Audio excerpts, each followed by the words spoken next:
দেখতেই পাচ্ছ আজকে যে রেসিপিটা হচ্ছে স্মোকি চিকেন। তো রান্নাটা কষানো চলছে, এখন মাংসটা ভালো করে এটা ভাজা চলছে, অ্যাকচুয়ালি তেলে সর্ষের তেল দিয়ে ভাজা চলছে, এখন ভেজে ভেজে তারপরে স্মোকি চিকেনটা তৈরি হবে। তো তৈরির পরে তোমাদেরকে আবার দেখাবো। এবার আলুটা দিয়ে দেবো বন্ধুরা, আলু দিয়ে দিলাম। আর এই রান্নাটা অ্যাকচুয়ালি পোড়া মশলাতে হবে, তো সেটা তোমাদেরকে দেখাবো।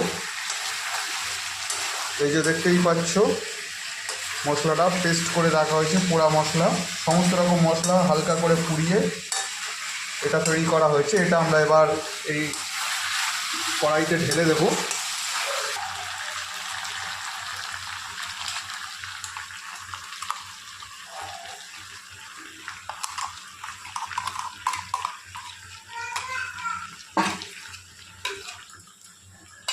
এবার ওটা জল দিয়ে একটু ধুয়ে হালকা করে মশলাটা দিয়ে দেবো কড়াইতে, কষিয়ে নেবো এবার বন্ধুরা।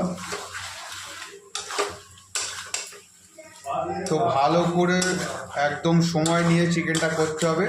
এইটা একটা নতুন চিকেন, মানে নতুনত্বভাবে করতে চাচ্ছি আর কি। টেস্টটা ভালোই হবে, এর আগে আমরা একবার করে খেয়েছি। তো এইভাবে যদি আপনারা করেন তাহলে কিন্তু টেস্টটা একটু অন্যরকম পাবেন। নিত্যদিন যেরকমভাবে করেন তার থেকে অন্তত এটা আলাদাই পাবেন। তো এইভাবে আমরা এখন করতে থাকবো কিছুক্ষণ, যতক্ষণ না মশলাটা একটু কষে আসবে। তো এইভাবে এবার আমরা একটু ঢাকা দিয়ে দেব। ঢাকা দিয়ে দিলাম, 10 মিনিট বাদে আবার আসছি। তো বন্ধুরা 10 মিনিট পর ফিরে এলাম। এবার আমরা ঢাকনাটা খুলে নেব। তো দেখতেই পাচ্ছেন সুন্দরভাবে কষানোর পর জল ছেড়ে দিয়েছে। তো মশলাটা দারুণ কষেছে, আরও একটু কষতে হবে। কালারটা খুব সুন্দর এসছে, ও লাভলি, পুরো জিভে দিলেই সেই স্বাদ, একদম সেই স্বাদ বন্ধুরা।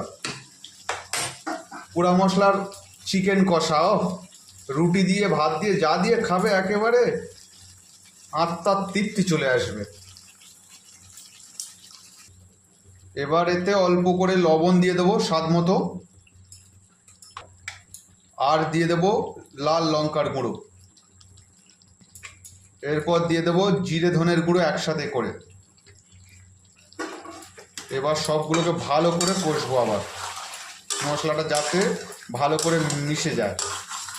যত সুন্দর করে কষবে আর ভালো করে মশলাগুলো মিশবে তত কিন্তু খেতে আরও টেস্ট হবে বন্ধুরা।